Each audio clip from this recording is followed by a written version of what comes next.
The night sky, the dark blanket above our heads adorned with shining stars extending as far as the eye can see. One of the most appealing and mystifying of all sights. The beauty and the majesty of the universe have inspired awe and reverence in the best brains throughout history.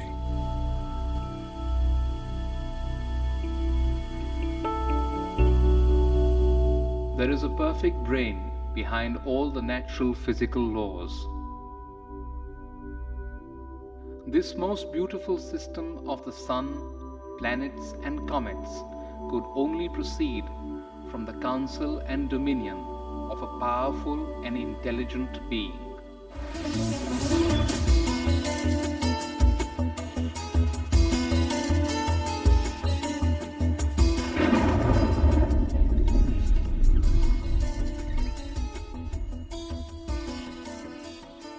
Please describe the symptoms of this manifest world. What is its background? How is it created? How is it conserved? And under whose control is all this being done?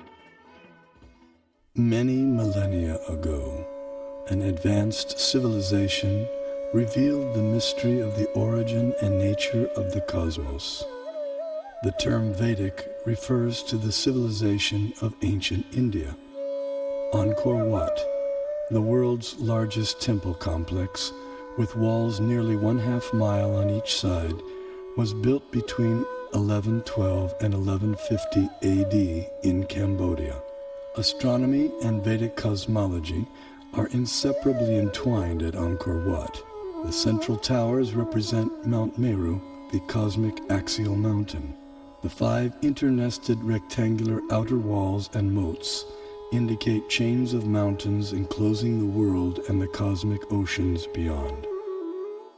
Science Journal noted that Angkor Wat had encoded precise calendrical, historical, and cosmological themes into the architectural plan for the temple. As many as 18 astronomical alignments have been identified within its walls. Rarely in history has any culture given rise to a structure that so elaborately and expansively incorporates its concept of the cosmos. Similar integration of cosmology and architecture is seen in the massive Indonesian temple at Borobudur. The temple was laid out using the ancient method of Vastu Purusha Mandala. This square diagram harmonizes architecture with the annual movements of the celestial realm. The temple was constructed sometime around 775 AD.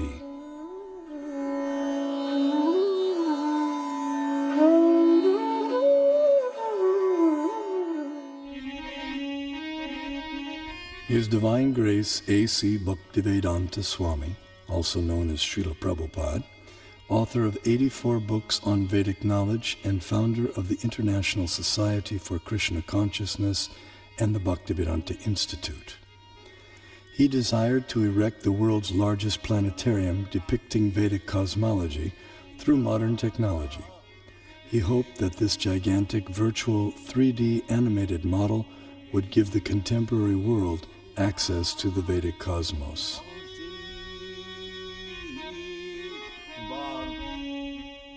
The Temple of Vedic Planetarium, we shall show the Vedic conception of planetary system within this material world and above the material world. Vishvanandana Swami, a prominent scholar of Vedic cosmology in the line of Sripad Madhvacharya, feels that the planetarium will expand the horizons of modern cosmological knowledge. We have a lot of information about this universe in our Vedic and Puranic scriptures.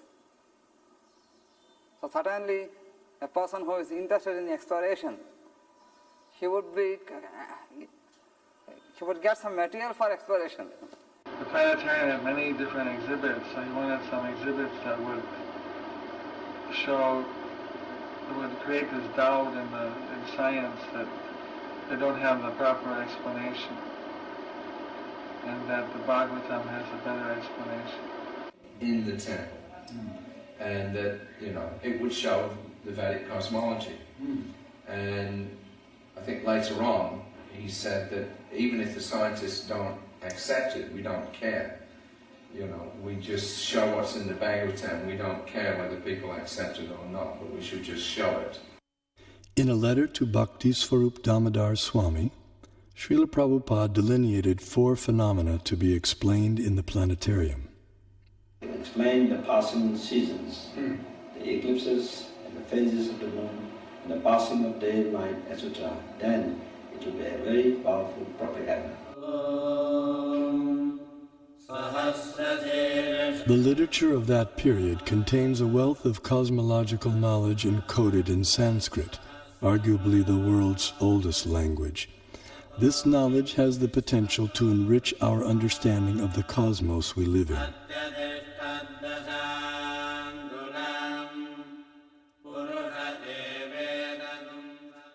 A fundamental principle of Vedic cosmology is the existence of a dual reality, material and non-material. Here we see the non-material sky filled with innumerable planets of permanent stature.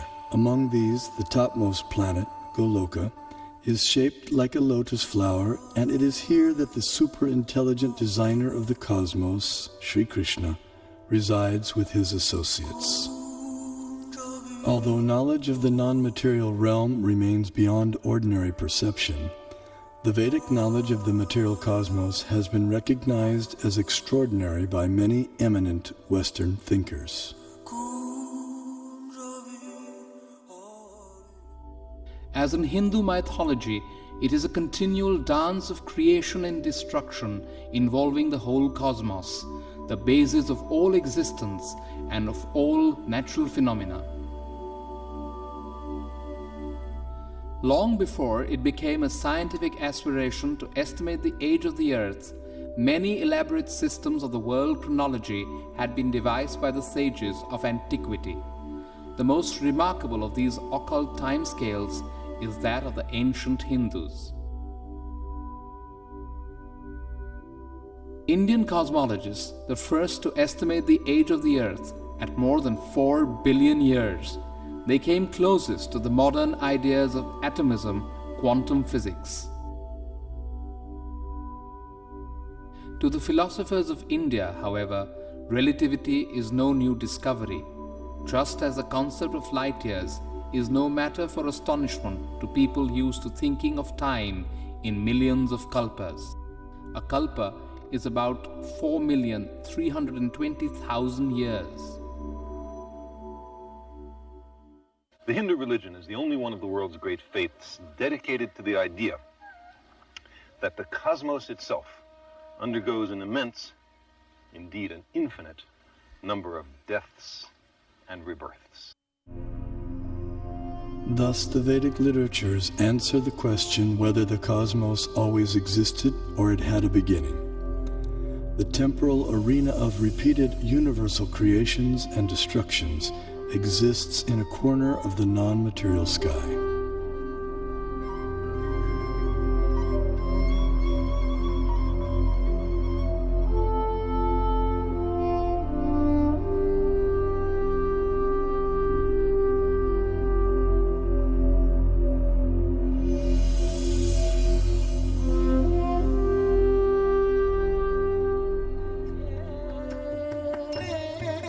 This material nature, which is one of my energies, is working under my direction, O son of Kunti, producing all moving and non-moving beings.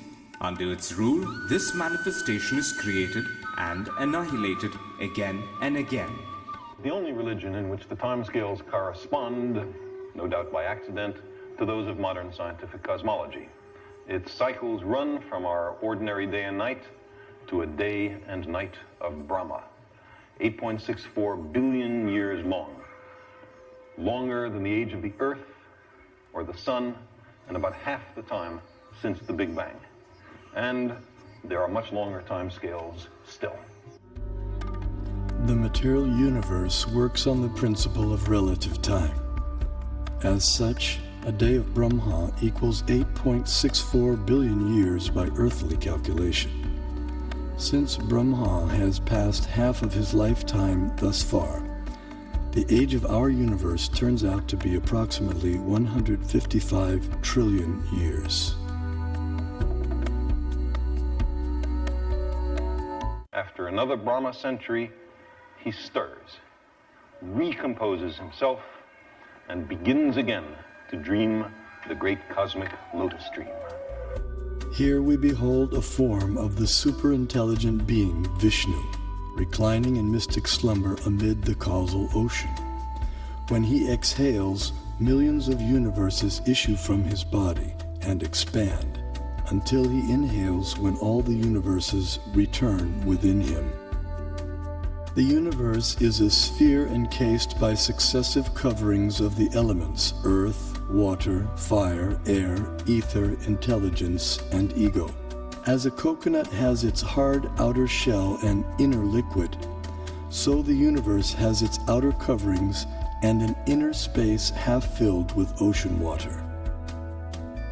On that ocean, another Vishnu expansion reclined on a serpent bed while being massaged by his consort Lakshmi.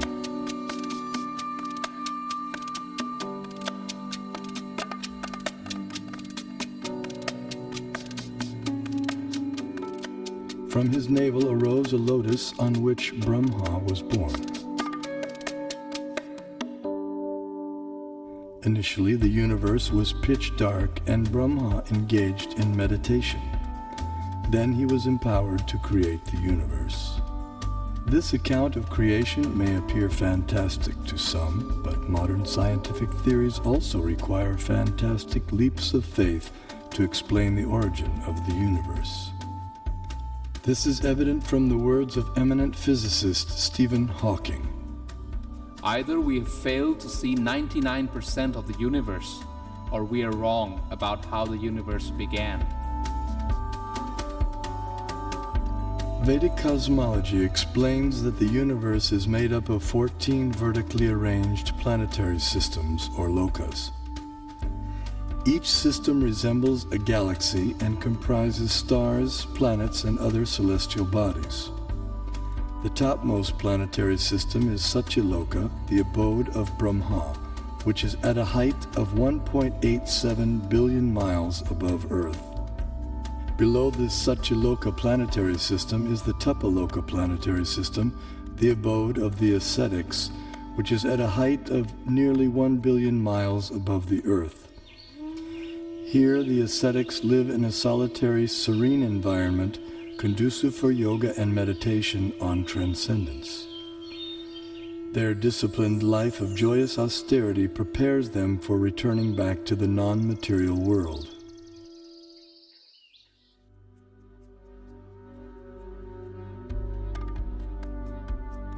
As we move down from Tapaloka, we pass through Maharloka and Janaloka until we reach the Svargaloka planetary system, also known as heaven.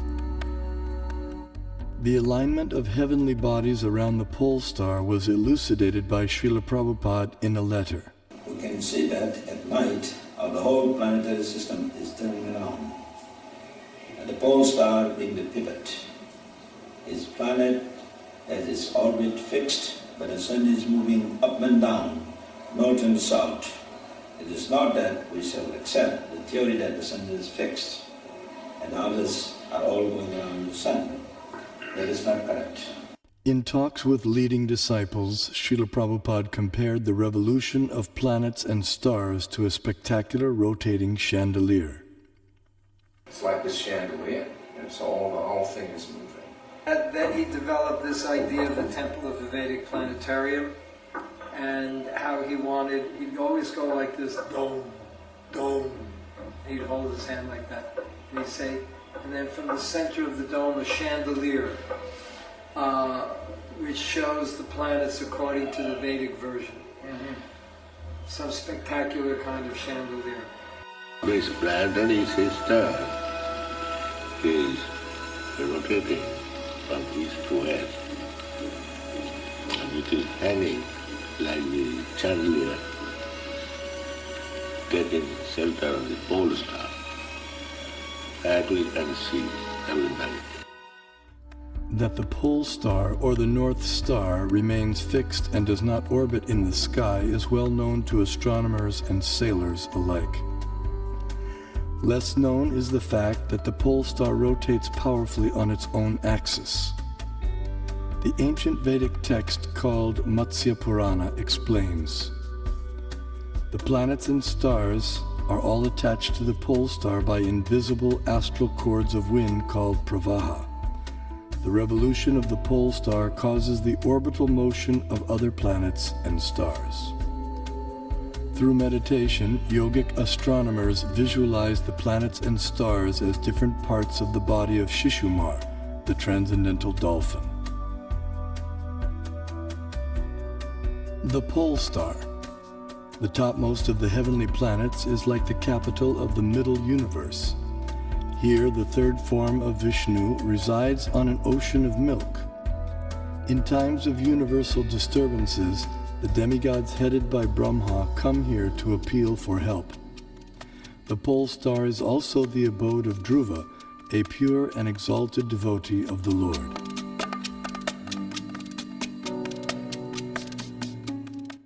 Now let's look at the workings of our solar system. The mainstream scientific notion has been to portray the solar system as heliocentric or sun-centered. In the Vedic geocentric model, the sun, planets, and constellations revolve around the Earth in an approximately 24-hour period. What may surprise many is that a geocentric or Earth-centered model is also capable of explaining the cosmic phenomenon with equal, if not better, accuracy, as is confirmed by many eminent scientists. Either CS could be used with equal justification. The two sentences, "the sun is at rest and the earth moves," or "the sun moves and the earth is at rest," would simply mean two different conventions concerning two different CS. We know that the difference between a heliocentric theory and a geocentric theory is one of relative motion only, and that such a difference has no physical significance. Obviously, it matters little if we think of the earth as turning about on its axis, or if we view it at rest while the fixed stars revolve around it.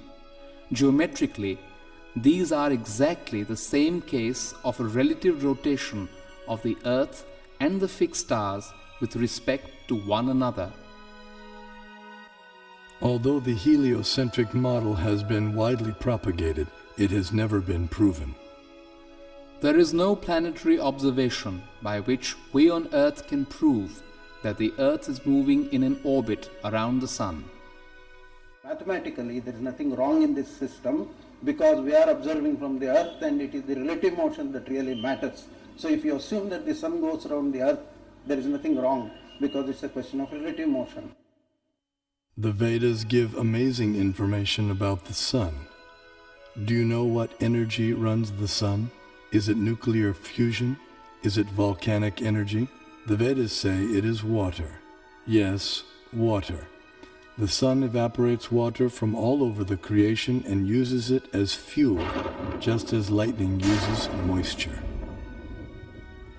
Modern science knows that sunlight contains many types of rays, such as ultraviolet, infrared, gamma rays, X-rays, etc. The Vedas describe that sunlight contains 100,000 different types of rays, each possessing specific subtle properties. Just as in a house, electricity regulates coolness, heat, light, sound, etc., so the sun's rays control heat and cold, day and night, summer and winter, darkness and light throughout the universe. The Vedic geocentric model explains how the Sun moves around the pole star situated vertically above Earth's North Pole. As the Sun goes around the Earth globe, we experience day and night.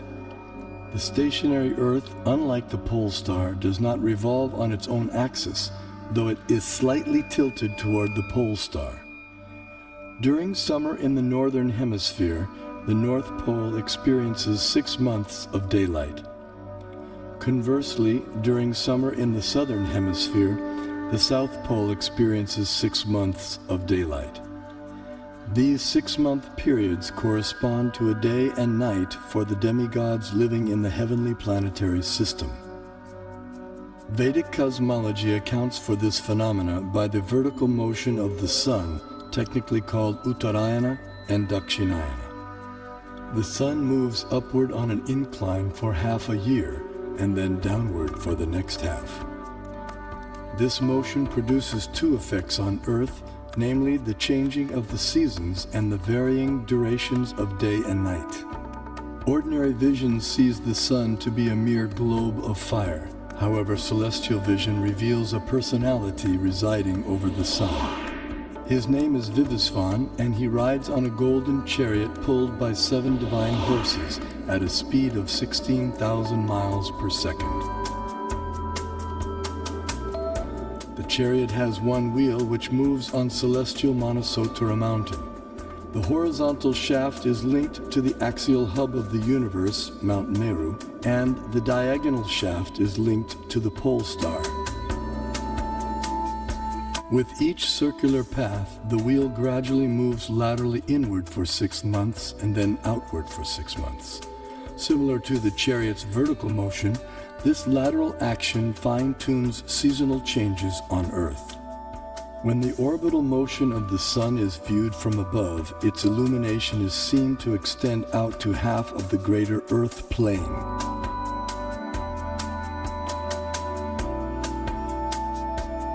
During its orbit, the sun passes over the 4 cities situated in the 4 cardinal directions.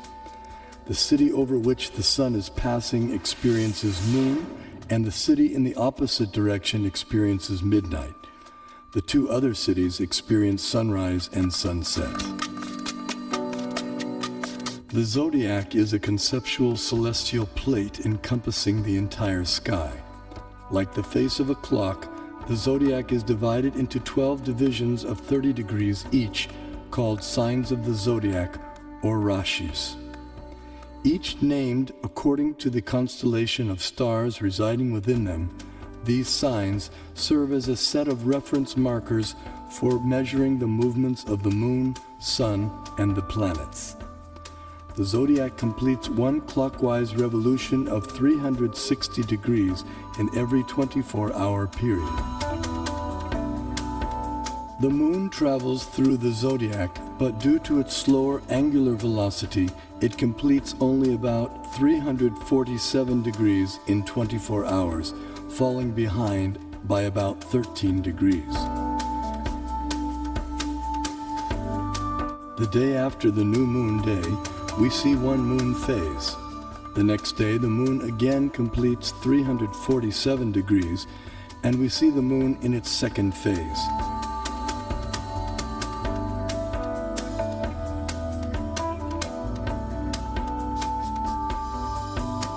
In this way, the moon appears to travel in the opposite direction through the zodiac.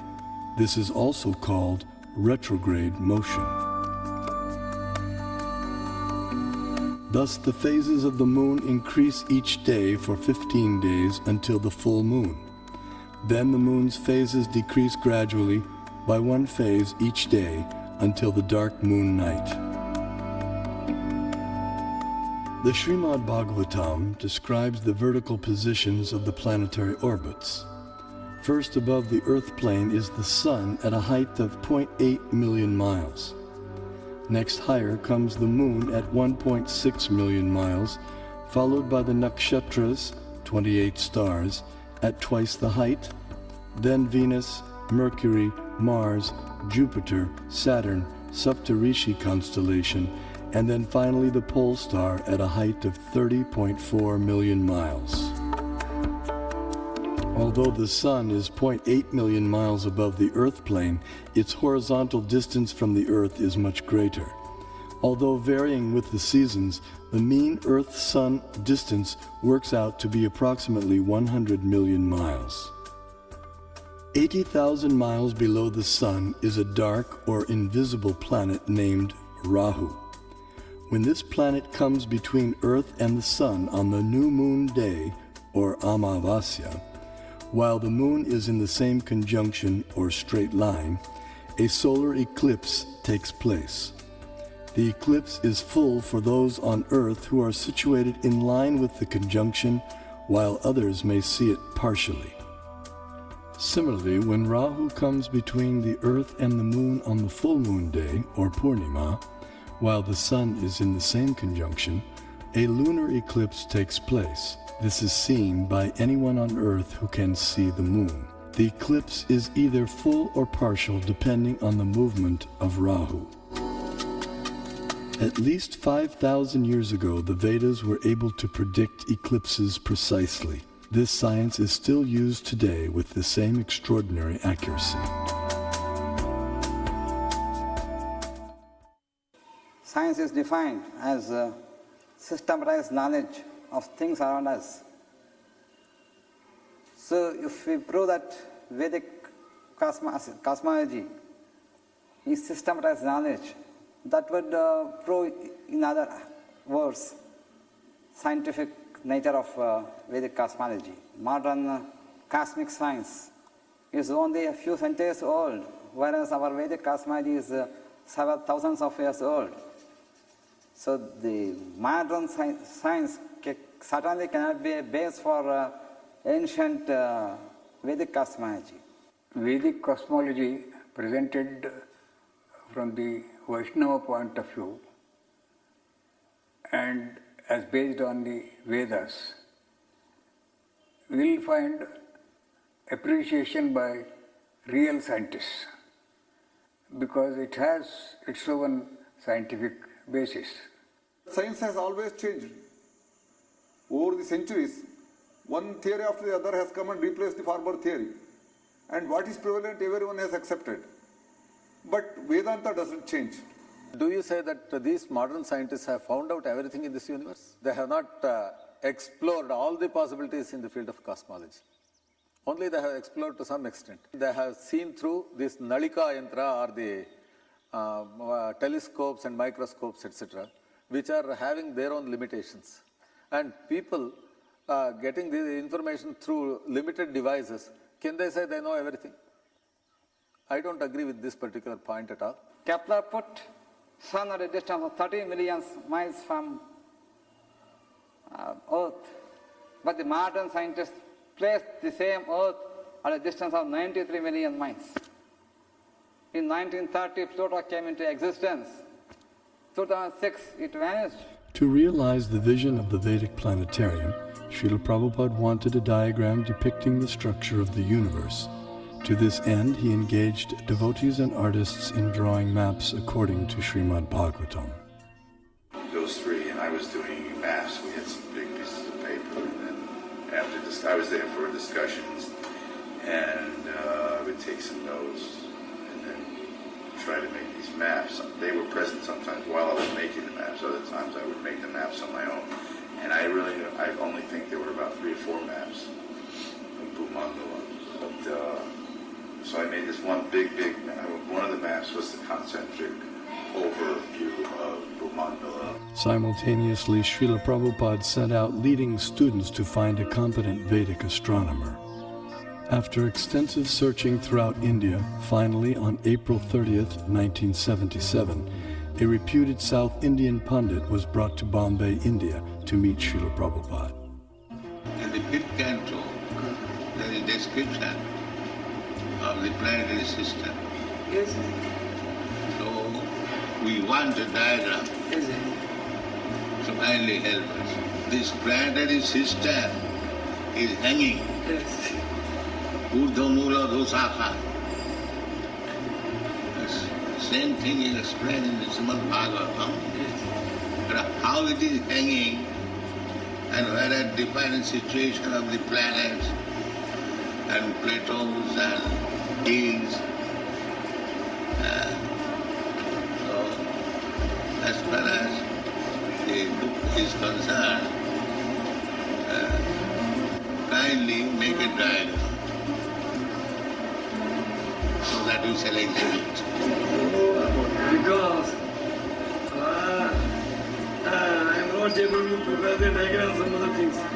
And during that summer of 77, Prabhupada had a lot of meetings with him and Tamal Krishna Maharaj to discuss how to do this Vedic Planetarium. And they actually sent people out, they tried to get people from South India. There was a lot of effort that was made, to try to get a good concept of how to present it. But they couldn't find anybody who was able to do it, at least not to Prabhupada's satisfaction. So it was one of the things that Prabhupada left with us. Srila Prabhupada's desire for the diagram was not to go unfulfilled. That elusive map was discovered by Srila Prabhupada's disciples at the holy village of Melukote, some 50 kilometers north of Mysore, Karnataka in India. This diagram accurately depicted the entire cosmology of Srimad-Bhagavatam in an ingenious yet simple rendering. The person through whom it was revealed to the world was the 19th century scholar saint Tiruvenkata Ramanuja G.R. Swami. Born in Sri Perumbudur, Tamil Nadu, Tiruvenkata Swami went on to become an acharya or spiritual leader in the preceptorial line known as the Sri Sampradaya.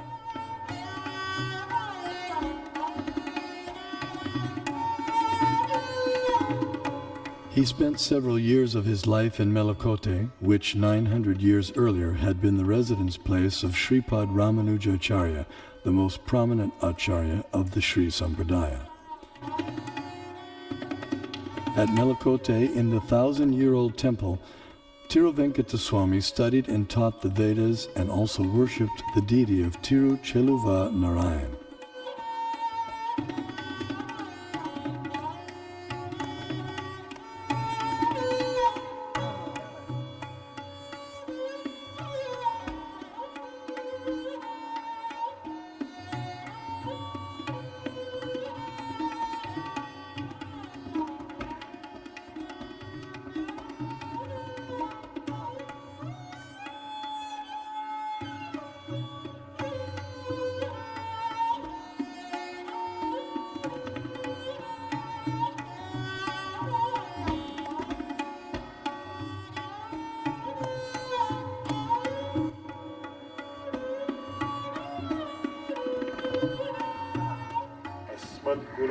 Bhagavatoस्य dayaikas-sindhoः Ramanujasya charanau sharanam prapadye. One day, while studying the Mahabharata, a 5,000-year-old epic of ancient India, he came across some intriguing verses.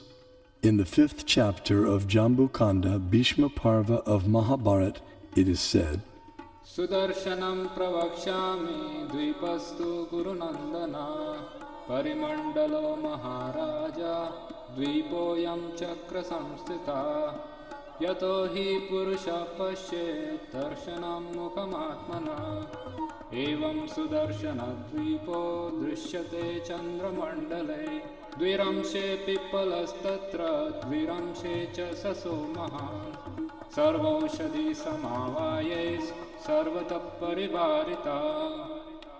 This Bharat Khanda is called Sudarshana Dvip, since it looks beautiful to the eyes of the onlookers.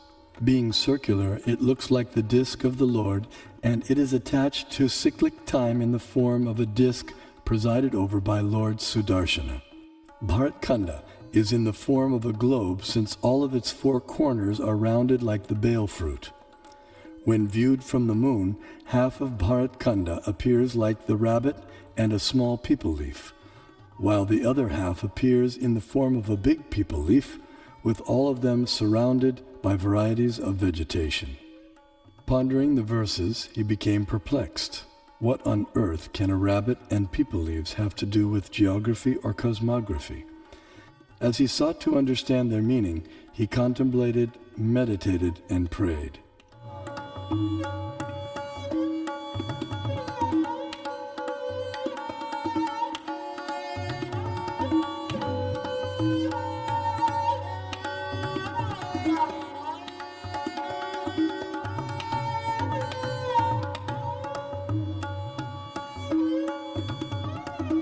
Finally, by divine inspiration, He sketched a drawing of the rabbit and the people leaves, but still remained mystified about their connection with the Earth's geography.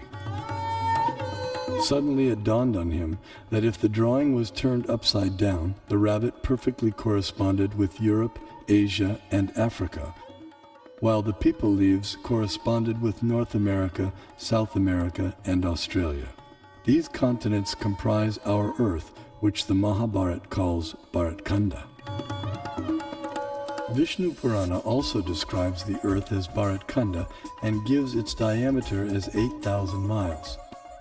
The Earth is also referred to by the name Bharatkanda in the invocation Sankalpa mantra chanted by Brahmana priests since time immemorial up until the present day. Jambudvipe Bharatavarshe Bharatakande Meroho Dakshine Pash. Vedic cosmology gives descriptions of the entire cosmos, including its subtle features. Perception and access to these subtle features, however, requires karmic qualification. Consequently, much of the cosmos described earlier, as well as parts of the cosmography about to be described, are imperceptible and inaccessible to us earthly inhabitants. Bharatkanda is one of the 9 islands of the larger and originally bow-shaped Bharatvarsha, which was divided by the sons of Sagara. Being completely surrounded by water, the islands are mutually unreachable. In the Vedas, Bharatkanda, our Earth, is also referred to by other names such as Sudarshan Dvip, Kumarika Dvip, and Navadvip, etc.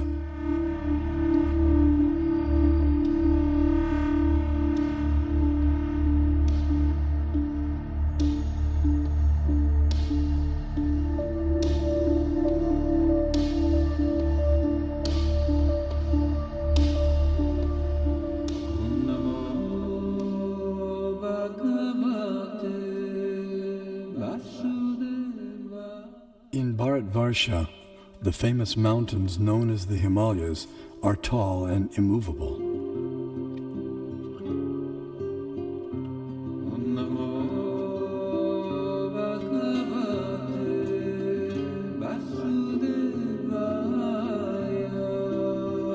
Here we find an abode of Lord Shiva, the greatest of the demigods.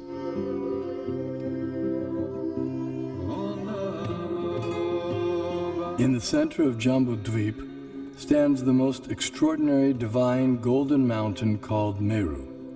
Meru is shaped like an inverted cone, and it is the sporting place for the demigods. Around Meru are many supporting mountains called Kesara. Jambudvipa is 0.8 million miles in diameter and is surrounded by the saltwater ocean of the same width. On top of Mount Meru is a resort of Brahma called Manavati. The famous celestial river Ganges descends to the center of Manavati and then flows out into 4 directions. Surrounding Manavati in the 8 directions are the resort cities of the chief demigods. One of these cities is Amaravati, the resort of Indra, king of heaven. King Indra lives here in majestic opulence, attended to by musicians, dancers, and reciters. This is what you call as Brahmasarana, the place of the palace. Knowledge of Meru and the cosmography of the greater Earth has been preserved and taught carefully by learned scholars in the preceptorial line known as the Madhva Sampradaya.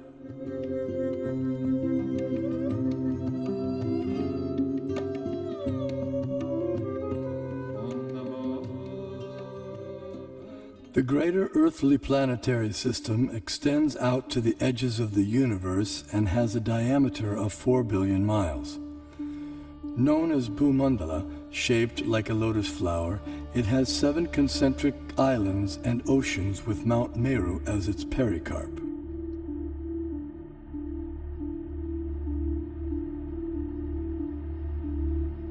The 7 oceans respectively contain salt water, sugarcane juice, liquor, clarified butter, milk, emulsified yogurt, and sweet drinking water. Sometimes Vedic cosmology is misconstrued as portraying the earth to be a flat disk. This flat earth misconception arises partly due to our inability to understand Vedic nomenclature. A single object may be referred to by several names, and a single name may refer to several objects. For example, the term earth may be used to describe at least 6 different aspects of cosmology. The earth we live on is indeed a globe as explained by the Sanskrit word parimandale, meaning spherical, used in the Mahabharata text. The flat disk refers to the greater earthly planetary system of Bhumandala. 4 elephants of inestimable size are placed at the 4 directions for balancing the greater earth. Below the earthly planetary system are 7 subterranean realms named Atala, Vitala, Sutala, Talatala, Mahatala, Rasatala, and Patala, which do not receive sunlight and which are inhabited primarily by demoniac living entities. To reach the first one must go 80,000 miles downward through underground tunnels. At successive depths of 80,000 miles are the remaining 6 netherworlds, all of which are fully developed underground civilizations. In the 4th level downward, Talatala Loka, lives the magical architect Mayadhanava, who has designed many brilliantly decorated cities where proud materialists reside. Below the netherworlds are the 28 hellish planetary systems. The demigod of justice, Yamaraj, judges the unrighteous human beings after their deaths and sends them to one of these planets. There, errant souls are administered appropriate punitive measures corresponding to their misdeeds.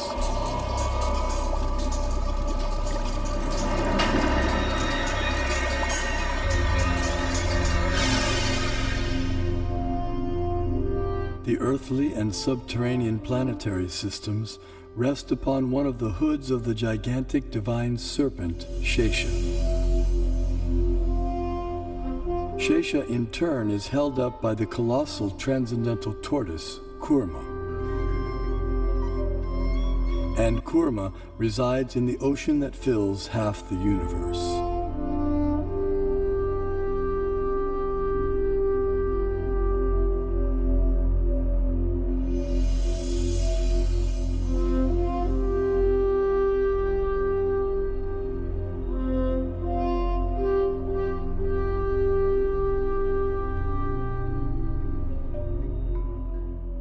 We had the great stalwarts in Kerala, like Madhava, who gave infinite series formulae for sine, cosine, pi, nearly 2 centuries before Newton was born to teach calculus to the world. Albert Einstein also recognized the contribution of Vedic mathematics to science. We owe a lot to the Indians who taught us how to count, without which no worthwhile discovery could have been made. Vedic cosmological knowledge is revealed in 2 primary texts, namely the Puranas and the Jyotisha. Among the Jyotisha texts, the Surya Siddhanta is prominent and gives precise mathematical formulae for calculating planetary motions. The Surya Siddhanta contains extraordinary astronomical calculations which predate modern science itself. However, many contemporary scholars have been unable to understand Puranic cosmology. Nevertheless, detailed studies of both texts show that their foundational astronomical principles are identical. For instance, both calculate atomic time as the time it takes for the sun to pass over an atom.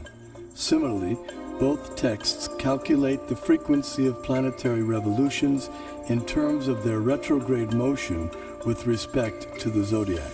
Furthermore, the apparent contradictions between the 2 texts are resolved by using the formula for converting the actual distances recorded in the Puranas into angular velocity stated in the Jyotisha.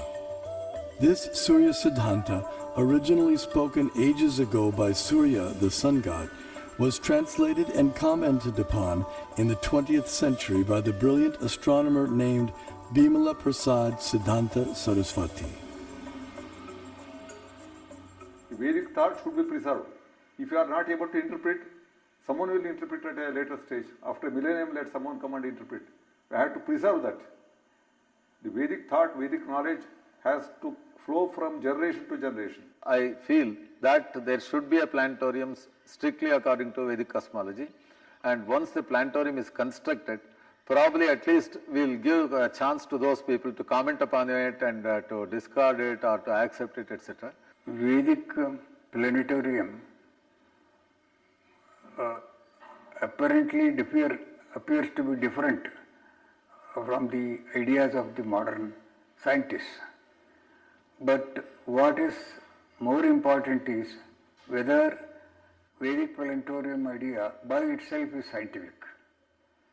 If it is scientific, the modern scientists will have to revise their ideas about their own planetarium. That is, planetary is required, and all these things give you a vast knowledge of the universe, and so on for so many people. So you are the one, not only the person to enjoy, you will allow all others to know about it. So that is really a commendable work and has to be done. If you construct a planetarium, according to our Bhagavatam, so a Westerner who is wise and who is after discovery, certainly he will be interested in this. There is a famous proverb, one figure is worth 1,000 words. I think I can extend this proverb. One model is worth 1,000 figures. Even if you put a number of figures, you will not get the correct picture. So if you consider a three-dimensional model, certainly we can perceive things better. Albert Brush Ford, the great-grandson of automobile magnate Henry Ford, speaks about how he became involved with the Vedic Planetarium.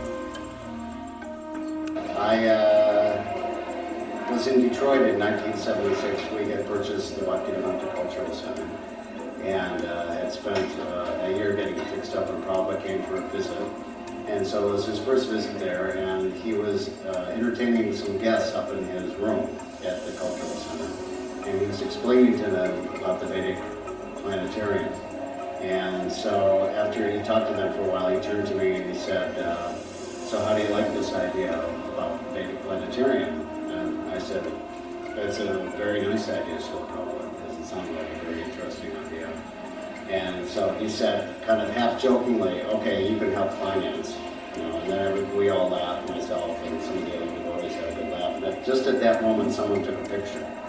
So at home, I have that picture sitting on my desk. So at that moment, Prabhupada planted the seed that I should be involved in helping to finance the Temple of Vedic Planetarium. So 30 years later, here I am.